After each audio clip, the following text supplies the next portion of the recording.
Today we've got the second leg of a European tie against Lazio, where we looked really strong after the first leg yesterday. What could possibly go wrong?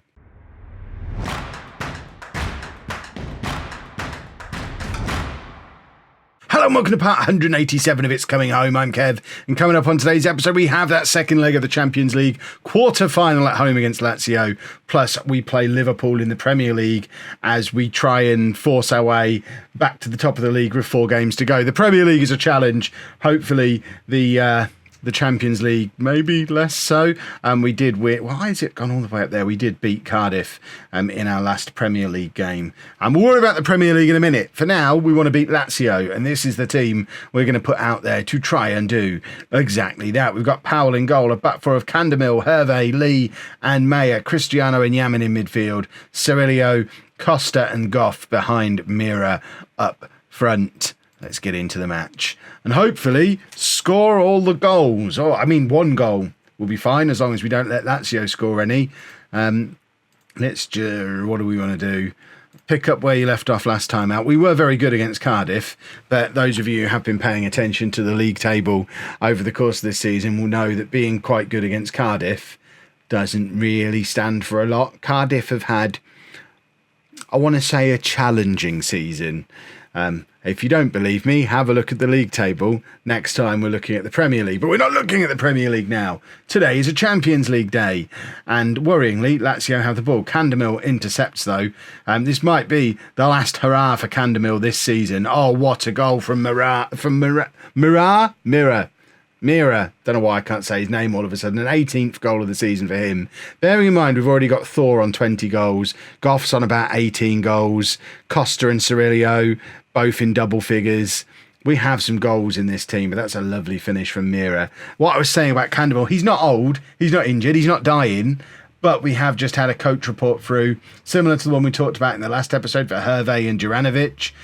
Alif now is a 4-star player level with Candemil, but the advantage Alif has is he becomes homegrown at home this summer. He still hasn't made his debut for Germany, so as England manager, I'm keeping an eye on that situation as well. But he will have been here 3 years this summer. He's still only 21, I think, and will tick over to being a homegrown at-club player over the course of this summer. That is massive for Alif. We have to keep him happy, even if it means upsetting Candemil, who's been one of our best players for a long time now. He's our captain, but we have to prioritise, and Alif not only is currently same current ability as Candemil, he's still got an extra star of potential to push on and could become a 5-star left back who is a homegrown at club player. We kind of have to go all in on Alif at some point.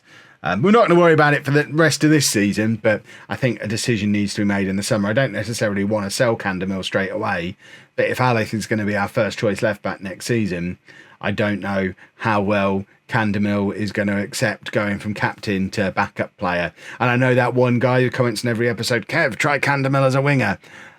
I know you want me to try Candemil as a winger, but have you not seen Mira and Cirillo and Diallo and whoever else we've got? I'm not going to play a left back up there because we don't need to. We've got some very good left midfield players who can play there. Candemil will just have to accept he's going to be a squad player. And I mean, competing in as many competitions as we're competing in, being a squad player, being a backup player, doesn't mean he's not going to play many games. If we look at Alif this season, Alif's played 22 games, started 22 games in all competitions, appeared in 29 games as the backup to Candemil, who has started 29, appeared in 32. So to be fair, they've kind of shared things this season without me even noticing that we were doing that. I like Alif a lot. Right, Cristiano's not having a very good game, but we don't have a central midfielder on the bench. Torres can play there, but I don't think this is the game to use players who can play in positions. Similarly, we've not got Mendes on the bench to cover for Costa. This is a poor bench. Who put this terrible bench together? Mayer's on a yellow card and not playing great. Beron at right back is something we have been doing more and more as Hervé has pushed him out of the starting 11 at centre back. And I think we are going to bring Thor on for Cirillo, stick Mira out there on that side. A second goal now would be lovely. Being only 1-0 up terrifies me because obviously a goal for Lazio is an away goal and puts them ahead in the tie. So for me to start to calm down a little bit, I do need us to score. We've already managed to bottle the Premier League this weekend. I don't want to bottle my way out of the Champions League as well. This is the best squad, but arguably the best squad I've ever assembled in Football Manager ever. Not just the best home squad we've ever had. I think as a squad of players, I know Sevilla this year was pretty good in non-league to legend, but that was a good team. This is an outstanding squad. We've got 25 very, very good players here at home. They deserve to do better than a Champions League quarter-final. Powell, the best goalkeeper in the world, plucks the ball out of the sky from the corner. And I glance down at the bench again and think, right, who have we got who's going to come on and win us this football match? Why didn't I drop Goff down to right back rather than Beron? That would have been the sensible thing to do. In fact, I'm going to fix that problem. Oh, mind you, Candamil's shattered. He's playing well, but he's shattered. Get Aleph on at left back. I was going to stick Beron to centre back, take off one of the centre backs who are both tiring, and get Goff back there. That hasn't caused a problem in recent matches. There you go. My subconscious remembers Man United. That's why I didn't put Goff at right back. And there is the disaster scenario. With 5 minutes to go, Lazio are going to do it to us again. This could be problematic in more ways than one as well, because it could lead to an exodus of players. We've got players who, because our reputation is still quite low, we have players who we've promised Champions League wins to in order to get them to stay. A quarter-final exit is not going to go down well with some of our stars. Right, we've got 15 seconds. We just want a penalty. No, Costa is actually the one committing the foul. Lazio have knocked us out of Europe again. How does this keep happening? Because once again, we were much the better team in both legs. Cue the requests to go on the transfer list. Oh. Okay, we haven't got any yet. Lee's the only one who we care about. He's actually unhappy, and he's unhappy because we sold Alves, which seems like a mad thing to be unhappy about, really, because I don't think we've missed Alves at all. That's a major disappointment, though. And all of a sudden, swings the pressure back round again onto the Premier League. We have still got the FA Cup, which takes on more importance now, that's for sure. But if we can win our final 4 Premier League games and hope Man United bottle one of them, they're away against West Ham, they'll win that. Who else are they playing? We need them to have a big game. Home against Preston. Away against Bournemouth. We need Liverpool to do us a solid on the last day of the season. But first, of course, we've got to beat Liverpool now. And we're going to have a team full of players who are probably quite miserable and might not feel like it. Right, we're taking a big risk for this Liverpool game because what I've learned over the course of this season is the only way to get over the Champions League hangover is to hugely rotate the team straight after. You'll see we've got a few examples of rotated teams coming off the back of Champions League games, and that one didn't work. That must be before the rotation. So we're going to rotate, even though we need to win this game. But we're going to rotate. We're going with Saidi in goal, a back four of Candamil, Hervé, Lee and Mayer, Marshall and Bogarski in midfield, Torres, Mendes and Flager behind Thor up front. We have the big guns on the bench if we need them, but I just feel like it's the right thing to do because it's proven that it's worked over the course of the season. Plus, we've got an FA Cup semi-final coming up after this, which that's our best route for silverware this season now, is to win the FA Cup. So it's a competition we've been playing the reserves in all season, and I'm kind of tempted to play my Champions League team, my strongest team, in that FA Cup semi-final now, because if nothing else this season, it would be nice to win the FA Cup, just so that we can say we've won everything with home when we finally get to win. I mean, I've always talked throughout the series, I've talked about when we win the Champions League. I am conscious of the fact, as I record this, it's the 16th of August. The new game is likely to be, the beta for the new game is probably less than 2 months away at this point. I've probably got another 3 seasons in me before FM20 comes out.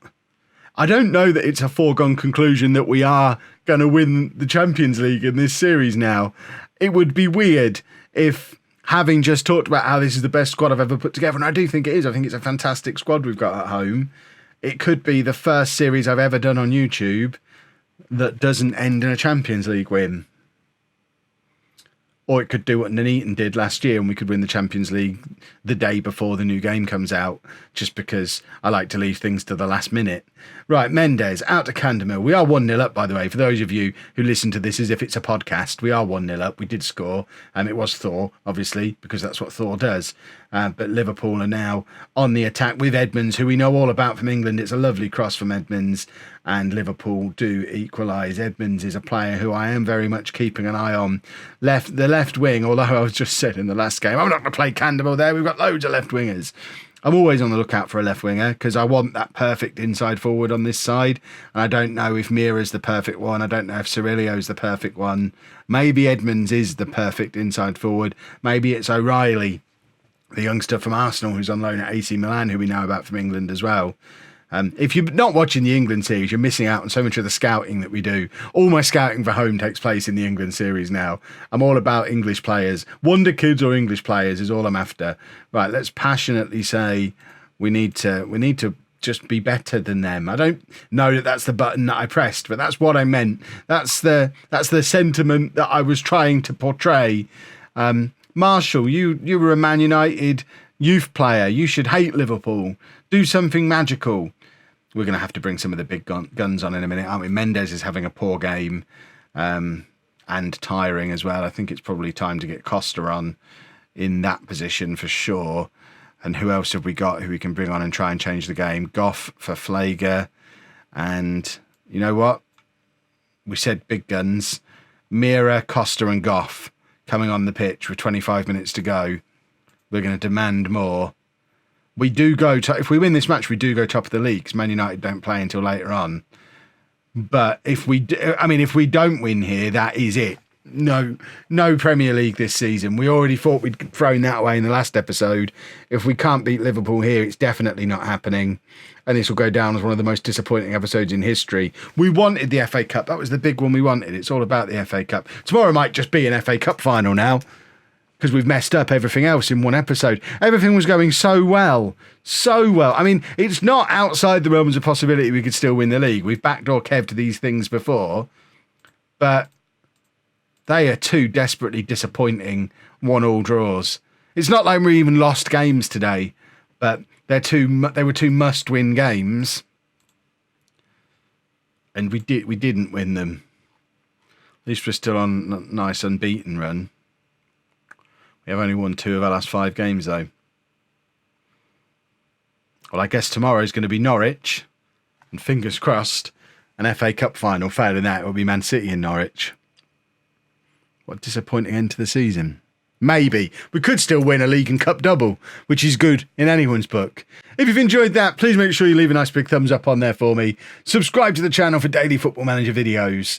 And thank you very much for watching.